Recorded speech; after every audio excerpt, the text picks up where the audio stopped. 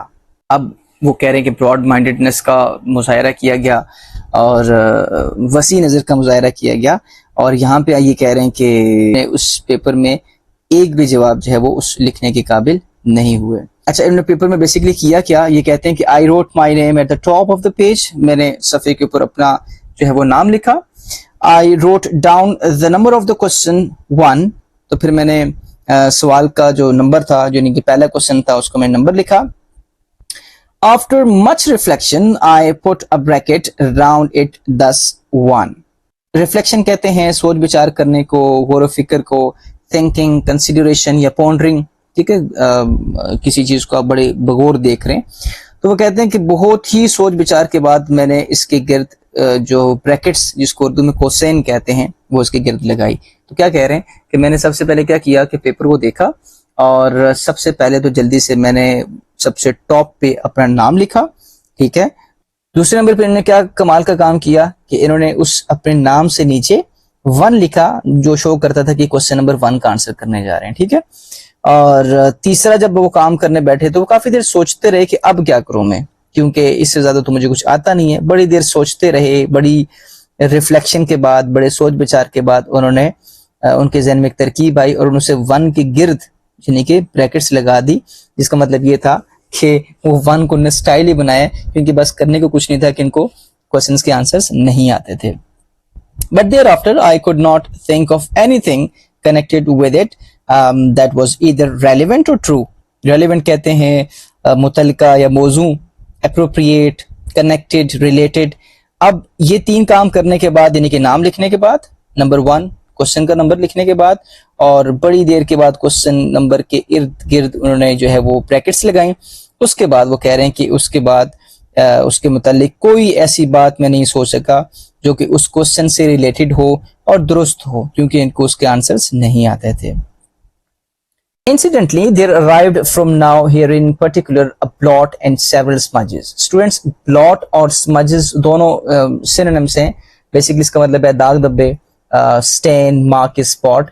تو incidentally یعنی کہ اتفاقاً اس پر ایک دھبا اور کئی داغ بھی لگ گئے. تو وہ انٹینشنل نہیں تھے, ٹھیک ہے. رائٹر نے جو کمال کیا اس پیپر کو دیکھ کے وہ یہ کیا کہ نام لکھا, نمبر 1 لکھا, that was the question number, اس کے گرد بریکٹس لگائی. اس کے علاوہ پیپر ان کو بالکل بھی نہیں آتا تھا, کچھ بھی, کوئی بھی کوسچن نہیں آتا تھا. غلطی سے کچھ پین کی انک جو ہے شاید ان کے ہاتھ پہ لگ گئی ہے, اور وہ ہاتھ ان کا جب پیپر پہ لگا تو وہاں پہ انک لگ گئی ہے, لیکن اس میں ان کا کوئی کمال نہیں تھا کیونکہ وہ اتفاقاً لگی تھی. اس کا لکھنے سے یا آنسر سے کوئی بھی دور دور تک کوئی تعلق نہیں تھا. I gazed for 2 whole hours at this sad spectacle, and then merciful ushers collected my piece of foolscap with all the others and carried it up to the headmaster's table. Spectacle کہتے ہیں منظر کو یا تماشے کو, سین, site یا display, fools cap کہتے ہیں paper کو، جو آپ کا جو جس شیٹ کے اوپر آپ پیپر کرتے ہیں اس کو، اور اشرس بیسکلی جو کلیکٹرز ہوتے ہیں نا، جو پیپر آپ کا کلیکٹ کرتے ہیں آپ سے، اس کو کہتے ہیں. رائٹر کہتے ہیں کہ میں نے 2 گھنٹے تک اس افسوسناک منظر کو دیکھا، اور جو پھر بڑا پولائٹ قسم کا، بڑا رحمدل قسم کا جو عملہ تھا، وہ میرا جو پیپر تھا وہ لے کے چلا گیا اور اس کو ہیڈ ماسٹر کے میز پر اس نے رکھ دیا. It was from these slender indications of scholarship that Mr. Weldon drew the conclusion that I was worthy to pass into Harrow.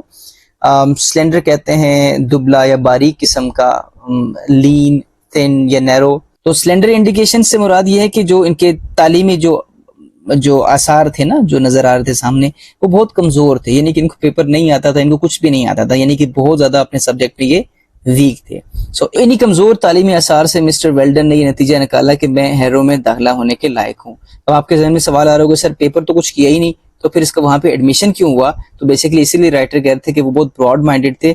بعض دفعہ ہمیں ہوتا ہے نا کہ یہ بچہ تو بہت زیادہ ویک ہے، تو اس کو تو زیادہ اٹینشن کی ضرورت ہے، تو چلو یہ اچھا اسکول ہے، اس میں اچھے اسٹینڈرڈ کے بچے پڑھتے ہیں، یہ بچہ بہت ویک ہے تو اس کا بھی فائدہ ہو جائے گا. کیٹیگری اسکول میں چلا گیا تو وہاں پہ شاید اس کی اچھے سے گرومنگ نہ ہو، تو چلو ایسا کرتے ہیں اس کو ایڈمیشن دے دیتے ہیں، یہ بھی سیکھ لے گا اور یہ بھی پڑھ لے گا. تو وہ ایک براڈ مائنڈیڈ شخص تھا. ٹھیک ہے. It is very much to his credit. Credit کہتے ہیں اعزاز کو یا تعریف یا شرف کو کہہ سکتے ہیں آپ، آنر یا پریز. یہ اس کے لیے بڑا ایک اعزاز تھا. It shows that he was a man capable of looking beneath the surface of things, a man not dependent on paper manifestations. Beneath the surface of things سے مراد ہے کہ جو ظاہری چیزیں ہیں، ظاہری علامتیں ہیں، ظاہری سائنس ہیں، یہ ان پہ نہیں جاتا بلکہ بلو دا سرفیس جا کے دیکھتا ہے. It shows that he was a man capable of looking beneath the surface of things, a man not dependent on paper manifestations. Beneath the surface سے مراد یہ ہے کہ چیزوں کو بڑی تہ میں ان کی جانا اور بڑا بغور چیزوں کا مطالعہ کرنا. اور مینیفیسٹیشنز کہتے ہیں علامتیں، سائنس، ایکسپریشنز یا اپیرنسز. سو رائٹر کہنا یہ چاہتا ہے کہ یہ جو رائٹر بیسکلی تعریف کر رہے ہیں مسٹر ویلڈن کی، کہ جس طریقے سے مجھے وہاں پہ ایڈمیشن ملا، آلدو کہ میں نے پیپر میں کچھ نہیں کیا تھا، اس کے باوجود مجھے ایڈمیشن ملا، تو وہ یہ ظاہر کرتا ہے کہ وہ مسٹر ویلڈن ایک ایسا شخص تھا جو چیزوں کی سطح کے نیچے دیکھنے کی صلاحیت رکھتا تھا. ٹھیک ہے. مطلب اگر پیپر کی بات کیجیے تو پیپر میں تو اس نے کچھ بھی نہیں کیا تھا، اس کے باوجود اس کو ایڈمیشن ملا. اس کا مطلب تھا کہ he was a very broad minded person, اور اس کو پتا تھا کہ اس کو چیزیں آتی ہیں یا پیپر میں لکھ نہیں پایا، یا میں بھی اس نے سوچا ہو، جیسے میں نے آپ سے پہلے ڈسکس کیا کہ بچہ ویک ہے لیکن کسی اور سسٹم میں جائے گا تو ہو سکتا ہے اس کے اچھے سے گرومنگ نہ ہو، تو ایسا کرتے ہیں اس کو ایڈمیشن دے دیتے ہیں. تو وہ براڈ مائنڈیڈ تھا اور وہ چیزوں کو بینیتھ دا سرفیس دیکھتا تھا. مطلب اس سے اگلے پورشن میں بتایا نا کہ وہ ایک ایسا شخص ہے جو کاغذی ظاہری شکلوں پر انحصار نہیں کرتا تھا، کہ اس نے مجھے ایڈمیشن دیا وہ not on the basis of responses that I give that I wrote on that paper. تو اس نے پیپر کی بیس پہ یا جو کوسچنس تھے ان کے آنسرز کے بیس پہ مجھے جج نہیں کیا. اس نے مجھے کچھ اور سوچ کے، اور ایک براڈ مائنڈیڈ سا شخص تھا، تو اس نے مجھے میری صلاحیتوں کو شاید کہیں پرکھ لیا تھا. ٹھیک ہے. اور اس نے مجھے وہاں پہ ایڈمیشن دے دیا تھا. I have always had the greatest regard for him. Regard سے مراد رسپیکٹ ہے، عزت، احترام. تو میں ہمیشہ اس کے لیے سب سے زیادہ احترام رکھتا ہوں.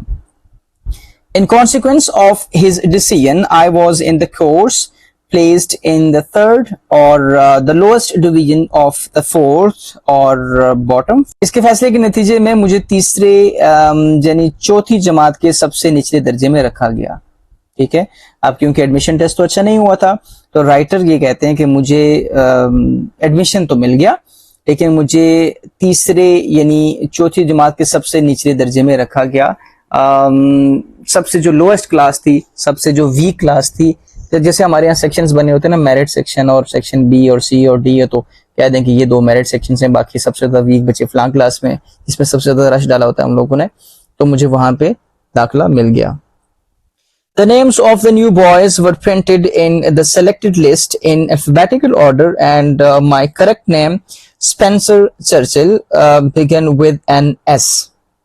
تو اب وہاں پہ جو نام بچوں کے کلاس کے جو اسٹوڈنٹس ہیں ان کے جو نام تھے وہ الفابیٹیکل آرڈر میں تھے، یعنی کہ حروف تہجی کے اعتبار سے تھے. تو ان کا نام اسپینسر چرچل تھا، تو ایس سے ان کا نام جو ہے وہ سٹارٹ ہوتا تھا. No more advantage from the alphabet than from the wide sphere of letters. Writer کہتے ہیں کہ مجھے حروف تہجد سے اتنا ہی فائدہ ہوا جتنا وسیع دائرہ حروف سے. مطلب آلموسٹ اینڈ پہ آتا ہے نا ایس, کیونکہ ایس کے بعد آ گیا T U V W X Y Z. تو آپ دیکھ رہے ہیں کہ ایکس وائی زی سے تو نارملی نام کم ہی ہوتے ہیں, ٹھیک ہے, ہوتے ہیں, ایسا نہیں کہ نہیں ہوتے. تو آلموسٹ وہاں پہ بھی باٹم میں ہی تھا, تو کوئی اتنا خاص فائدہ نہیں ہوا. پیپر ویسے اس کا نہ ہونے کے برابر تھا, خالی سفید پیپر چھوڑ کے آ گیا, کچھ داغ دبے اس کے اوپر ڈلے ہوئے تھے, وہ بھی غلطی سے ڈل گئے تھے. اور کلاس کی لسٹ میں بھی کیونکہ الفابیٹیکل آرڈر میں تھے تو نام کہیں نہ کہیں اینڈ پہ ہی تھا. I was in fact only two from the bottom of the whole school, and these two, I regret to say, disappeared almost immediately through illness or some other cause. Regret کا مطلب ہوتا ہے افسوس کرنا, کسی چیز کا دکھ ہونا, be sad about, feel sorry. تو کتنا خوبصورت انداز ہے. رائٹر کہتے ہیں کہ اصل میں پورے اسکول کے نچلے درجے سے صرف 2 درجے اوپر تھا, یعنی کہ جو اسٹوڈنٹس کی لسٹ تھی جہاں پہ ان کا نام تھا, میں جو ہے وہ 3rd لاسٹ میرا نام تھا, ٹھیک ہے. میرے سے نیچے صرف اور صرف 2 لڑکے تھے, اور یہ 2 جو بچے تھے مجھے افسوس سے کہنا پڑے گا کہ فوراً ہی کسی بیماری یا کسی وجہ سے غائب ہو گئے. جیسا کہ ہمارے یہاں میرٹ لسٹ لگتی ہے نا, تو اس میں کچھ اسٹوڈنٹس کو کہا جاتا ہے کہ آپ ویٹنگ لسٹ میں. اگر تو لیٹ سپوز کہ جو لسٹ اے ہے اس میں 20 اسٹوڈنٹس ہیں, ان کا تو کنفرم ہے کہ ان کا ایڈمیشن ہو جائے گا. اگر اس میں کوئی بچہ وڈرا کرتا ہے, اس میں کوئی بچہ کسی بیماری کی وجہ سے نہیں آ سکتا, یا کسی اور کالج یا اسکول میں اس کو ایڈمیشن مل جاتا ہے, تو پھر 19 رہ جاتے ہیں. تو وہاں پہ جو ویٹنگ لسٹ میں پہلے نمبر پہ بچہ ہوتا ہے اس کو چانس مل جاتا ہے, ٹھیک ہے. تو اب یہ جس لسٹ میں موجود تھے, یہ کہتے ہیں وہاں پہ مجھ سے نیچے صرف 2 بچے تھے, اور وہ جو 2 بچے تھے نا, وہ بھی کسی بیماری کی وجہ سے وہ اسکول میں ایڈمیشن نہیں لے پائے, یا کوئی بھی ریزن ہو سکتی ہے نا, وہ ایڈمیشن نہیں لے پائے. اس کا مطلب یہ تھا کہ اب آخر میں جو تھا وہ میں ہی تھا. تو ان کی پرفارمنس ویسے ہی بہت ویک تھی, اور الفابیٹیکل آرڈر کے لحاظ سے دیکھا جائے تو ان سے نیچے صرف 2 بچے تھے, اور وہ بھی 2 کہہ رہے, مجھے افسوس سے کہنا پڑے گا کہ وہ کسی بیماری کی وجہ سے ایڈمیشن نہیں لے پائے. اب لسٹ میں سب سے نیچے جو ہے وہ اسکول کی جو لسٹ تھی اس میں سب سے نیچے انہی کا نام تھا, لیکن سب سے آخر پہ تھے. I continued in this unpretentious situation for nearly a year. By being so long in the lowest form, I gained an immense advantage over the clever boy. Unpretentious کا مطلب ہے سادہ سا, بے تکلف یا عاجز, سمپل, ماڈسٹ, پلین. اور immense سے مراد ہے بہت بڑا, وسیع, ہیوج, گریٹ. ایڈوانٹیج سے مراد ہے فائدہ, برتری اور نفع, یعنی بینیفٹ, گین اور ایج. میں نے اس سادہ سی حالت میں تقریباً 1 سال گزارا, اور اتنی دیر تک سب سے نچلی جماعت پہ رہنے سے مجھے ہوشیار لڑکوں پر بہت بڑا فائدہ حاصل ہوا. اب یہاں پہ یہ نوٹ کرنے والی چیز ہے کہ وہ جو ان کی سچویشن ہے, جو اتنی اچھی سچویشن نہیں ہے, لیکن اس میں سے وہ ایک پازیٹیو پوائنٹ نکال رہے ہیں. وہ کہہ رہے ہیں کہ مجھے اس کا سب سے بڑا فائدہ یہ ہوا اس کلاس میں کہ جو ہوشیار لڑکے تھے مجھے ان پر بہت جو ہے وہ فائدہ حاصل ہوا. They all went on to learn Latin and Greek and splendid things like that. Splendid کہتے ہیں بہت ہی شاندار, بہترین, عمدہ, ونڈرفل, ایکسیلنٹ, میگنیفیسنٹ.